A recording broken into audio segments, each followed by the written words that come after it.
So Camilla's yacht photos leak, and the very next thing that reportedly happens isn't a scandalous tabloid frenzy.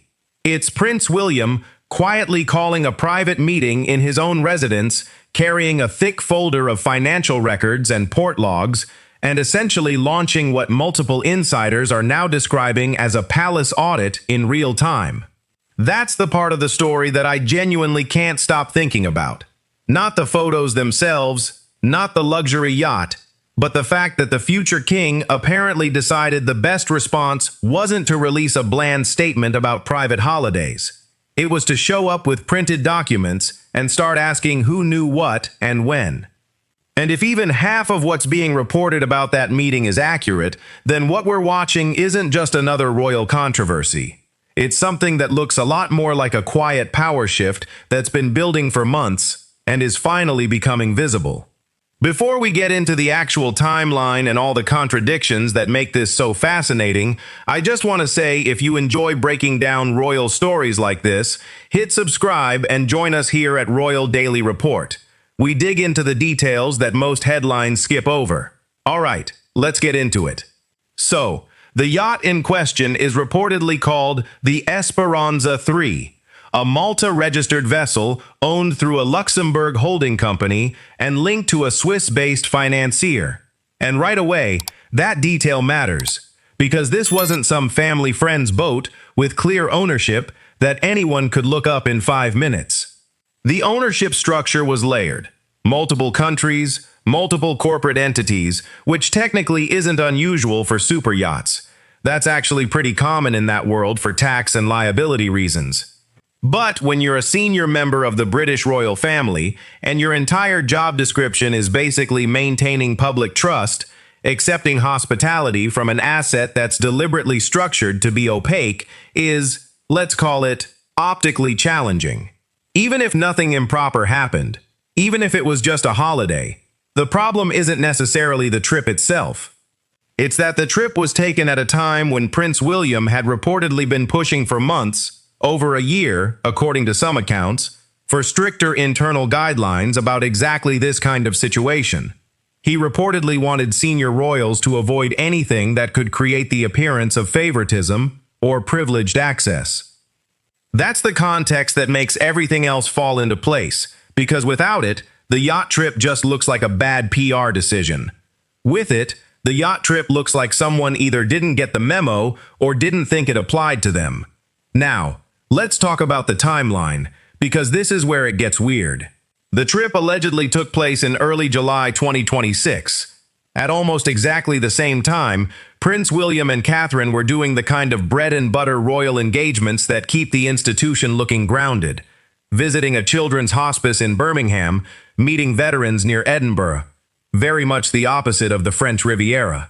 And according to the reports, William learned about Camilla's holiday before any photos made it to the press. Someone with knowledge of the trip allegedly contacted Kensington Palace directly, believing the situation was serious enough that the future king needed to know before it hit the newspapers. If that's true, then the story was never really exposed by a leak in the traditional sense. It was flagged internally by someone inside the circle. And that changes the entire nature of what happened next, because it means William wasn't reacting to public embarrassment. He was reacting to information that reached him privately, presumably from someone who thought the situation was problematic enough to bypass normal channels. This is also where the ship registry document comes into the story. And I know that sounds incredibly boring, but stay with me, because it's actually the key to understanding how this whole thing unraveled. According to the accounts, investigators were able to piece together the yacht's identity and location by cross-referencing a routine maritime registry record with a social media photograph that had been briefly uploaded and then deleted. That's it. That's the thread that supposedly started pulling everything apart. A dry legal document and one photo that someone tried to scrub from the internet, which honestly, if you're going to take a holiday that you don't want scrutinized, maybe don't take it on a vessel that's registered in a publicly searchable database. But that's almost beside the point. The point is that once journalists had the yacht's identity, they could work backward. They could check port logs. They could identify other passengers. They could start asking questions about who owned the vessel and whether any of those connections intersected with royal charities or patronage organizations. And according to the reports, that's exactly what they did. Do you think William was right to investigate Camilla's yacht trips, or should he have just let it go as a private matter? Comment yes or no below. And if you believe the royal family needs stronger transparency rules about accepting gifts and hospitality, don't stay silent. Like this video, share it with everyone who cares about accountability in the palace, and subscribe right now to Royal Daily Report. Every like and every share tells YouTube to show what's really happening inside the institution, instead of letting official statements hide the truth. If you support William's push for stricter royal guidelines, prove it before the next story breaks. When you actually look at what was said versus what happened, the contradictions start piling up pretty quickly. Camilla's representatives reportedly described the trip as a private matter that didn't require public explanation. And in one sense, that's a perfectly reasonable position. Senior royals do take private holidays. That's not unusual. But the problem is that this particular holiday allegedly didn't appear in the royal family's published transparency records. And internal palace policies reportedly require certain gifts, hospitality, and benefits to be formally declared. So, if the trip was just a normal private holiday, why wouldn't it be declared? And if it wasn't declared, was that because someone decided it didn't need to be, or because declaring it would have raised exactly the kinds of questions that eventually got raised anyway? That's the contradiction that I can't quite get past.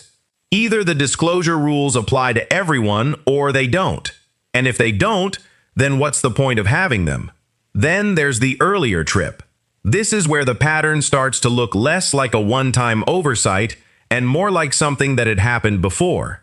Reports claimed that Camilla had vacationed on the very same yacht on a previous occasion, possibly as early as 2023, and that trip was also never officially declared. It was reportedly discussed privately within palace circles at the time, but no formal disclosure was made. So now we're not talking about one isolated decision. We're talking about what appears to be a repeated pattern of accepting hospitality from the same individual on the same vessel without it ever appearing in the transparency records. If that's accurate, then William's frustration becomes a lot easier to understand. He wasn't responding to a single lapse in judgment. He was responding to what looked like an established habit that had been quietly accommodated for years. The meeting at Kensington Palace in mid-July 2026 is where the story reportedly takes its most dramatic turn. And I want to walk through it carefully, because the details that have been reported are surprisingly specific. William allegedly chose to hold the meeting at his own official residence, rather than at Buckingham Palace. That's significant on its own. Symbolically, it sends a message about who's driving the conversation. He reportedly walked in carrying a printed folder containing financial records, port entry logs, lobbying disclosures, and a detailed summary of the earlier yacht trip. Not a few talking points, not a vague list of concerns, documents, the kind of preparation that suggests this wasn't a reaction, it was an investigation. He wanted to know who had known about the earlier trip, why that information hadn't reached the highest levels of the royal household, and what exactly King Charles had been told. This is where the account gets genuinely uncomfortable. According to the reports, one official admitted that concerns had been raised internally, but couldn't explain why they hadn't been fully escalated.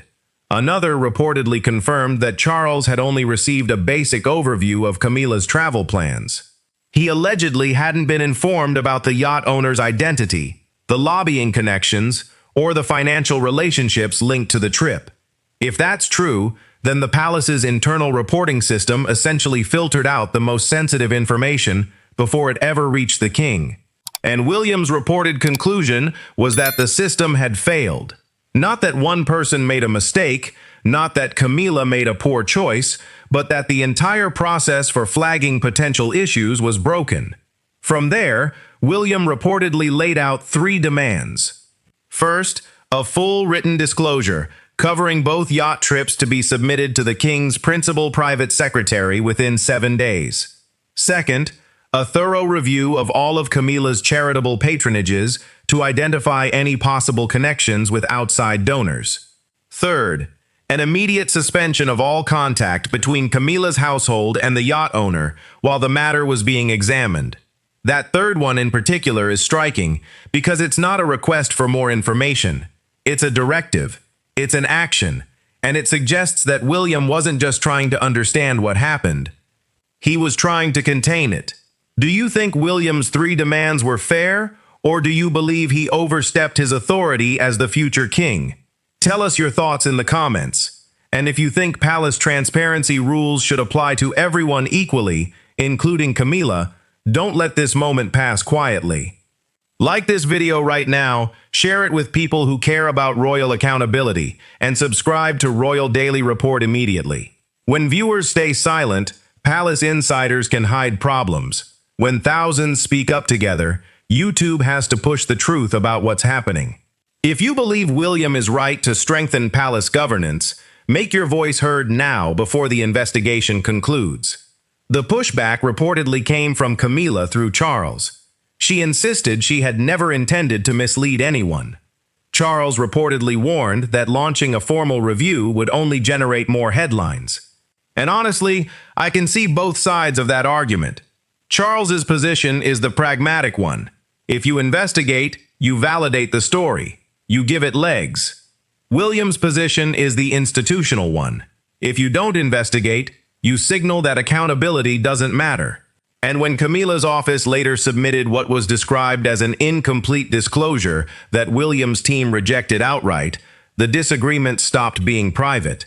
It became an open clash between the offices of the future king and the queen consort. That's not nothing. That's a structural rift. Now let's talk about the yacht owner and the connections that have been reported, because this is where the story gets more complicated than just the holiday. The vessel was reportedly owned through a complex overseas corporate structure, which made it difficult to identify who ultimately funded the trip. One of the directors connected to the company was previously mentioned in a UK parliamentary report examining concerns about foreign influence and property-related matters. To be absolutely clear, the report did not accuse that individual of any crime. There's been no finding of wrongdoing, but the company was also said to have links with royal charities and heritage projects. So, what you have is a situation where the same individual appears in multiple contexts: political donations, charitable connections to the monarchy, and private hospitality extended to a senior royal. Even if every single one of those things was completely above board, the overlap creates an appearance problem. And in an institution that relies on public trust, appearance problems are real problems. Australia's food import system came up earlier in some of the reporting, and I want to explain why that's relevant, because it's actually a perfect analogy for what went wrong here. Australia has incredibly strict biosecurity laws. Any food coming into the country has to pass inspection. That's completely separate from whatever approval it got at its home country. If something fails, it gets destroyed at the importer's expense. Not delayed, not sent back, destroyed. So, if you are a food brand and you manufacture hundreds of thousands of units for international markets without checking whether your product can actually clear those markets' regulatory requirements, you've made a very expensive mistake. The parallel to this yacht situation is pretty direct. If you're a senior royal and you accept hospitality from someone whose business connections could raise questions without checking whether that hospitality needs to be declared under your own institution's transparency rules, you've essentially shipped product without checking the import regulations. You might get lucky and clear customs, or you might end up with a warehouse full of jam you can't sell, and a lot of questions about who approved the order. The fallout, according to the reports, has been gradual but noticeable. Camilla's official calendar has reportedly become lighter. Several solo engagements were reassigned to other working royals. Her office underwent restructuring with a smaller team, and reports claim her access to some senior palace briefings became more limited. At the same time, Catherine has reportedly taken on a growing number of important engagements, including some originally linked to Camilla. There was also a family weekend at Highgrove attended by Charles, William, and Catherine, where Camilla was reportedly absent. No official significance was attached to it, but commentators certainly noticed. At around the same time, Charles attended a major film premiere without Camilla, even though she had been expected to join him. The official explanation was a scheduling conflict, which could be entirely true.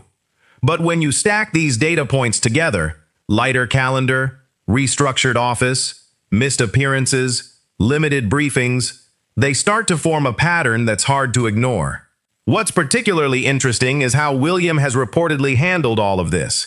Not through public confrontation, not through leaks to friendly journalists, but through process, documents, deadlines, formal reviews. It's a very different approach from how palace scandals have been managed in the past. And royal commentators have pointed to previous decisions involving Prince Harry, Prince Andrew, and even Camilla's sister Annabel Elliot as examples of William's preference for dealing with sensitive issues quietly and systematically. He reportedly believes that lasting decisions should be made through careful planning rather than dramatic public statements. And if that's accurate, then the yacht controversy was never really about punishing Camilla. It was about establishing a precedent. The message isn't "you made a mistake." The message is the system that allowed this mistake is going to change, and I'm going to be the one changing it. The longer-term implications are where this gets genuinely significant for the future of the monarchy. William is said to support a leaner institution with fewer working royals, stronger financial oversight, clearer governance, and stricter safeguards against conflicts of interest. Royal commentators believe this approach was shaped in part by the lasting impact of Princess Diana's death, which highlighted the dangers of secrecy and institutional protection. The idea is that transparency isn't just good PR, it's a protective mechanism. If everything is documented and declared, there's less room for the kind of speculation that erodes public trust over time. And if that's the vision William intends to implement when he becomes king, then what we're seeing now is essentially the early rollout. The yacht controversy didn't create that vision. It just gave him an opportunity to demonstrate it. As for Camilla, it's important to note that she remains queen consort. She still appears alongside Charles at major state occasions. She retains all her official titles. None of the reports suggest she's been stripped of anything. But what they do suggest is that her influence within the day-to-day operations of the institution has diminished, not through a dramatic removal, but through a quiet recalibration of who does what and who gets access to what information. And looking ahead, many royal experts believe the biggest changes would naturally come after Charles is no longer on the throne. At that point, much of the institutional support connected to his reign would end, and the crown's major responsibilities and assets would pass to William. The extent of Camilla's future public role would depend almost entirely on William's vision, and based on everything that's been reported about his approach to governance, it's hard to imagine that vision includes a prominent role for someone whose judgment he's reportedly questioned this directly. Of course, all of this comes with a significant caveat. Much of what's been reported comes from unnamed sources and media commentary. Buckingham Palace hasn't confirmed the details of the Kensington Palace meeting, the reported demands, or the alleged restructuring of Camilla's office. These are claims and interpretations, not established facts. But even with that caveat, the story has weight because the contradictions are visible. The trip wasn't declared. The earlier trip wasn't declared. The ownership structure was opaque. The connections to charities and political donations existed, and William's reported response documents, deadlines, formal reviews, fits a pattern of behavior that's been observed across multiple situations over several years. Whether every reported detail is accurate or not, the broad outline is consistent with the direction the monarchy appears to be heading. What I keep coming back to is the folder, the image of William walking into that meeting with printed documents, financial records, port logs, lobbying disclosures, because that's not the behavior of someone who's just annoyed about bad press. That's the behavior of someone who's been waiting for an opportunity to demonstrate how things are going to work from now on. And if the reports are even partially accurate, the message was received. The monarchy, according to these accounts, is evolving step by careful step, not through abdications or public firings, but through the quiet accumulation of procedural changes that gradually shift who holds influence and who doesn't. The yacht photos may have triggered the conversation, but the conversation, it seems, was already long overdue.